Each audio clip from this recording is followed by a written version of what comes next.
What's going on? This is David Palmer, the Leo King, and this is my show, Uncut Astrology, going deep behind all the astrology in a weekly format for the week of April 22nd through the 29th of 2015. I want to talk about PTSD, post-traumatic stress disorder. When we go through trauma in our life, we sometimes feel like we have to replay that trauma. We have to keep going through it, even though it's not there anymore. And the last 6 weeks of the astrology was pretty traumatic. And to come into this week is odd. If I were to go back in the astrology for years, it almost feels like we haven't had this much of a break in a long time. So even though things are finally moving into a better position, you have to realize that there is a bipolar energy that is coming in.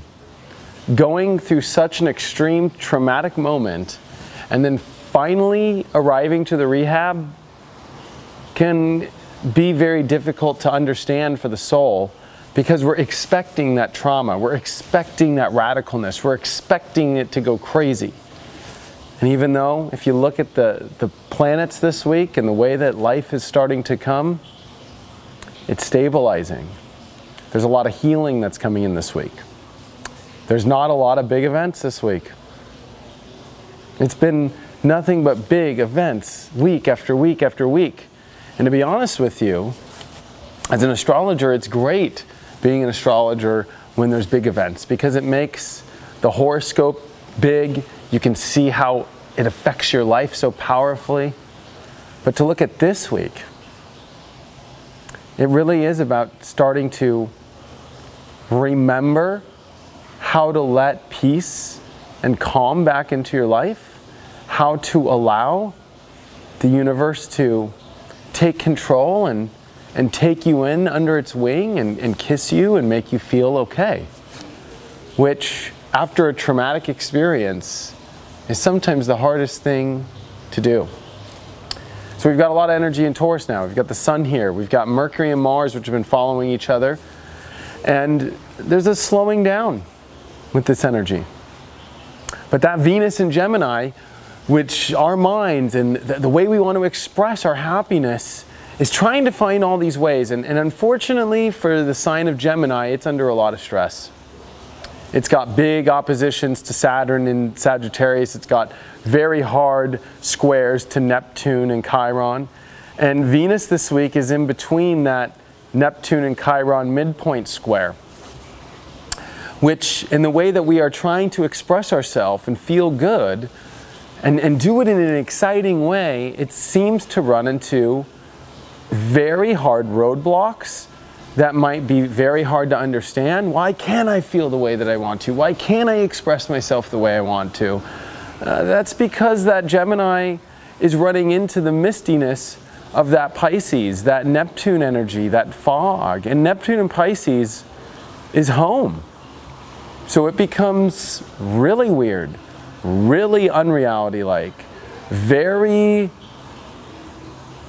crazy. That's why Pisces represents the sign of where you lose your mind and you go psychotic or you go crazy, because in many ways we are just not understanding why we can't maybe feel or express ourselves the way we want to.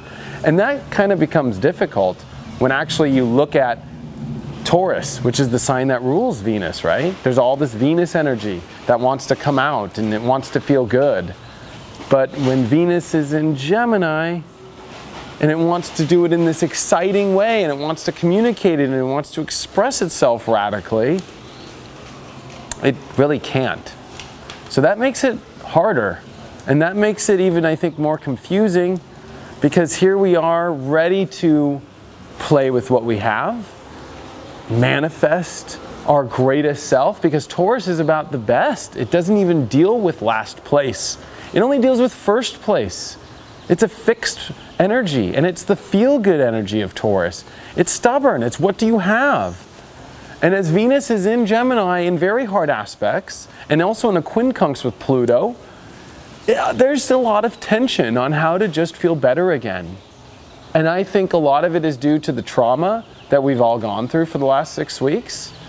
I think if you actually start to combine it with this big transit this week of the first quarter square of the moon, that's going to be in Leo, conjunct Jupiter, there's a big lesson about how to find happiness again with what you already have, what you have attained, and starting to enjoy what you are attaining instead of this, I need to have this in order to feel good. That's what Taurus Leo's battle is. Leo wants to have fun and it wants to feel great and it wants to express itself in its best light. But how can that happen when it comes into hard aspects with Taurus, which Taurus is all about when you have it, you can feel good. If you don't have it, it's kind of hard to feel good. If you haven't manifested the plants, how are you going to reap anything worth selling? You know, Taurus is all about money, physical, manifesting energy. This is also your self-worth. This is big self-worth energy we're all stepping into now. And whether or not our heart is feeling like it's worthy of feeling good, if it can feel good. And with the stresses of Venus into this very Neptunian energy, there's this, where is this all going? How is this working? Why can't I? There's always the questions. There's the questions and the questions that keep slipping and slipping on ice. And so can you feel good? Can you find happiness again? Can you really realize, as Mercury and Mars this week come into nice sextiles with Chiron, that maybe we just need to appreciate what we have, appreciate the greatness of who you are, and let the universe stop things and slow things down. It has been chaotic. It has been crazy. You do not need to leap so fast. You don't need to jump into this work now. You don't need to create that new business yet. All these feelings of needing to attain have to come into exact precision with the universe now. That's what Pisces and Taurus represents together.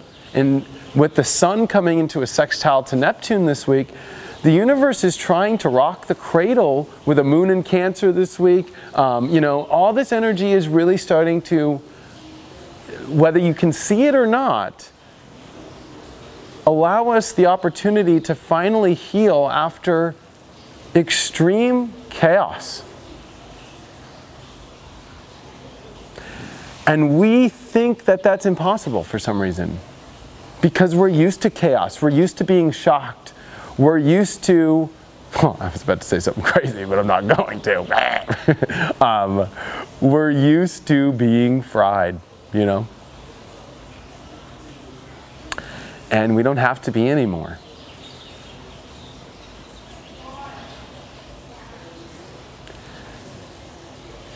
Ego deaths are hard. I've been going through my dark night of the soul for a year. And watching my ego die, watching what I want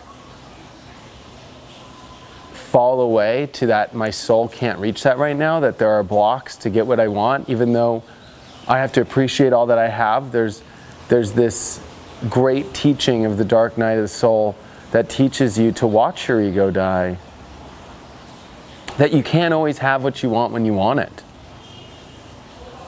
And we're taught in spirituality that we can pull out of it always, and that we can just keep doing whatever we want, whenever we want it, because we're manifesting it and so forth. But divine timing actually complicates that.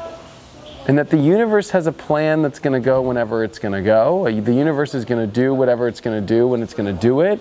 And I think there's a need to make sure that you remember that. That here, after chaos and tribulations and kind of erratic energy, it's okay to now relax and regain. And they teach you with PTSD or anxiety or depression or any of these crazy energies that you go through, which, believe it or not, I've been going through for a while, that the relaxation technique is how to calm yourself so you can move back forward into whatever you have to do. Because when you become chaotic and you start scrambling your head in a million different places, without that relaxation, you're just going to go to be honest, like fucking crazy, you know? But what it is now where we're at is that's our time, because we can't continue this craziness anymore because we are so used to it. We're so used to it being so chaotic. We're so used to it always being what's next, and the universe shock and awing us with all these crazy dimensional shifts. But what if it's now time to just relax and remember your core happiness? Remember that to be happy for what you have, because I believe that the universe has already given you so much. And yes, this is a good time to start manifesting and creating powerful things for the future. But I think that before you start reaching in that direction, this is a week to start remembering what you already have, what you are attaining, and what you must start to heal from first, so you can then move forward. And with the Sun, Neptune, and North Node Yod that happens exactly at the end of this week, when we come into next week, well, I talk in Wednesdays, I think that we're going to really reach a point of healing and understanding and knowing that we can start to move towards the balance that we've been all searching for so long, and that peace can really be found, and that no matter how many people are out there going to try and scare you or do things or be chaotic, realize that they might still be stuck in that chaotic energy that's been happening, and that this can finally be a time for you to find peace and to find tranquility if you're willing to understand that the craziness is truly over. Check out my website, theleoking.com, because guess what? You can get my daily horoscopes on my app on Apple and Android. It's doing awesome. People are loving it. Also, if you don't have a phone, you can do it on my website, leoking.lookstack.com. I appreciate you guys so much. I'm finalizing my sale on my classes. $40 gives you 8 hours of classes. Please click the all-in-one. People are buying just the basic for $45 and not realizing that there's a drop-down menu to click all-in-one. So please do that if you want to learn astrology. And I appreciate the support on my new channel as I do the dailies through there, and you get the push notifications. I've got the Ask the Leo King, which I'm gaining right now, getting everybody's questions, and going to start doing videos with that. And I appreciate you so much, and thank you from the bottom of my heart for being here and for listening to my message of astrology as I have been going through my own really intense spiritual journey. But in the end, it's changing me for the better. Thanks so much, guys. I appreciate you so much, and I will see you on the next Uncut.